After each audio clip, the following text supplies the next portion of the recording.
Let's jump into today's big news with senior columnist for The Australian, Nick Cater. Nick, this week the lower house passed the bill for the Indigenous voice to Parliament, and the Yes advocates have turned up the hysteria to full blast. Have a listen to Marcus Stewart on the project with this argument. On the back of a no vote, I think it doesn't look good in the international community, that's for sure. Do you think Australians respond to that?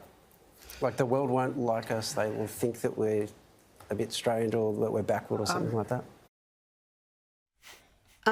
Nick, this is straight out of the Remainer campaign. They also pushed all these notions that Brexit would see Great Britain become a pariah state, would see investment in the UK plummet and all sorts of other scaremongering. Do you think it will work here? I don't think so, Rita. The Ramonas, I think you mispronounced it as Remainers. It was Ramonas. Of course, yeah. Look, this is what they always pull this, don't they? You know, it's going to look bad in the eyes of the international community. Who do they mean by the international community? What they actually mean is the eyes of people who read the New York Times and The Guardian. And I tell you what, there's lots of things Americans look bad in the eyes of the world about, like, you know, electing Bart Simpson's grandpa as president. But we don't keep going on about it. It's their affair. It's their constitutional affair.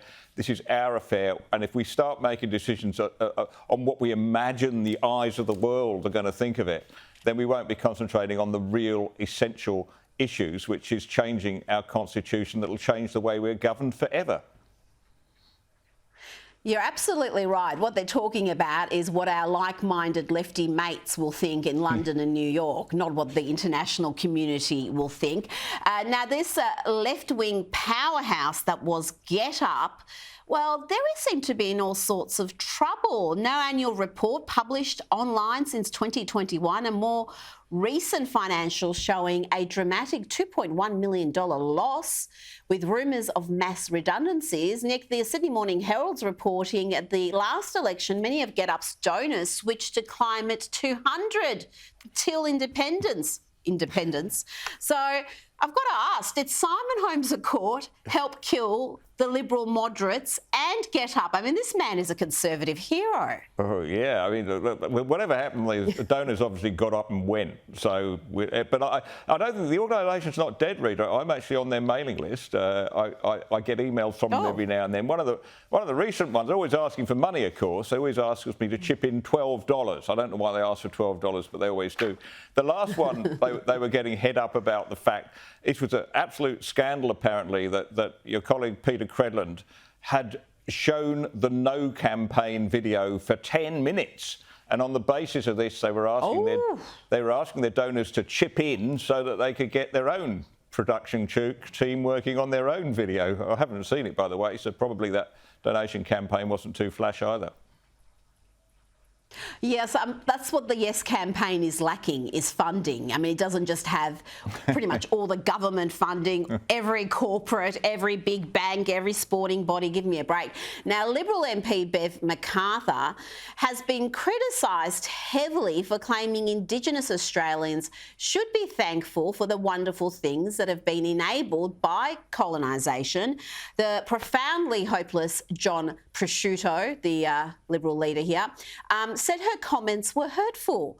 But if you look at the entirety of her comments, Nick, I failed to see how what she said is in any way inaccurate. And she was responding to the news that the City of Greater Geelong had cancelled Australia Day celebrations. What do you make of this entire furor? I don't see why it should be controversial, but maybe they think, maybe they've been reading too much Bruce Pascoe and they think that we should be thanking the Aboriginal people for inventing Wi-Fi and the Hills Hoist and all the rest of it.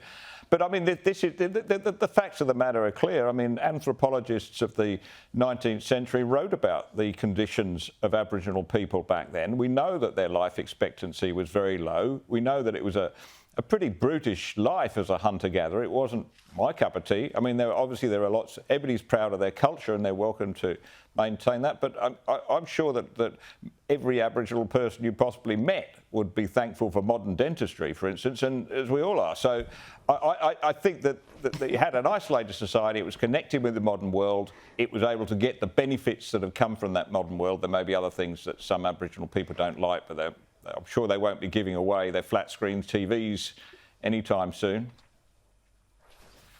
Well, there's been a lot of good, but there was also plenty of harm. No one is denying that. Later in the show, I'll be speaking to Douglas Murray about this myth that pre-settlement Australia, America, Canada, really anywhere, was some sort of peaceful, prosperous utopia. It was anything but.